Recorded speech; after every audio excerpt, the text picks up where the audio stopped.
Ստանիսլավսկու անվան ռուսական դրամատիկական թատրոնի ստեղծագործական թիմը ռուսաստանյան թատերական փառատոներին մասնակցությունից և շրջագայությունից հետո Երևան է վերադարձել թատրոնի փող, գիրք, իշխանություն բեմադրությանը տրված բարձր գնահատականներով և ջերմ արձագանքներով։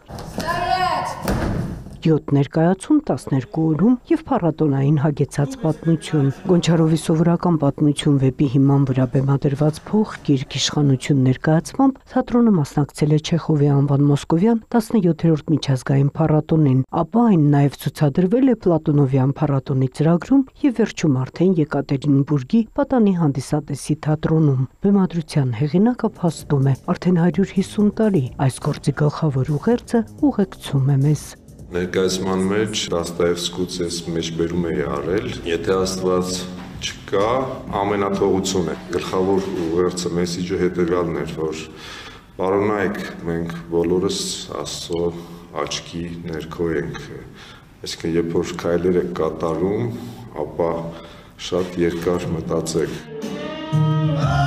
Սակայն մինչև ռուսական թատերական շրջանակներում հաջողությունը, փող, գիրք, իշխանությունը նախ և առաջ ջերմ արձագանքեր ունեցել Հայաստանում, այն բարձր էին գնահատել մանավանդ մասնագիտական միջավայրում, իսկ արտավազդ մրցանակաբաշխության հանձնախումբն այն արժանացրել է մրցանակի մի քանի անվանակարգերում։ Ներկայացումը արժանացավ և լավագույն ռեժիսուրա, լավագույն սցենոգրաֆիա,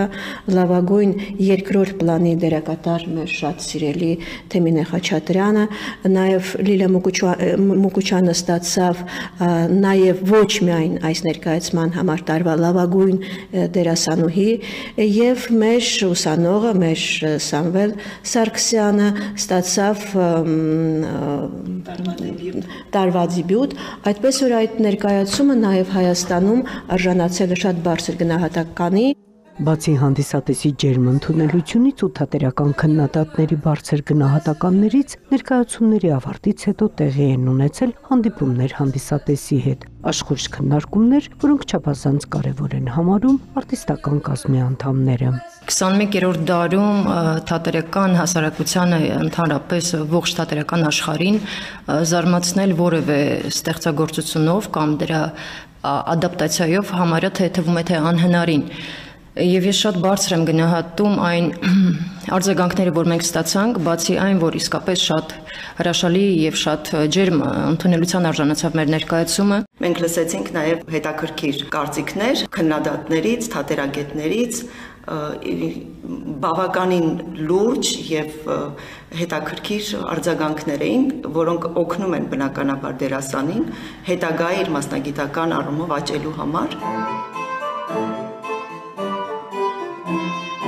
Իսկ արդեն աշտանը թատրոնը հանդիսատեսի գնահատմանը կներկայանա երկու հայտնի գործերի նորամուտով։ Ռեժիսոր Գոռ Վարդանյանը բեմադրում է Կուպրինի Yaman, իսկ Շահվերդյանը Շեքսպիրյան Համլետը, որը հոգեգար է վերնագրել։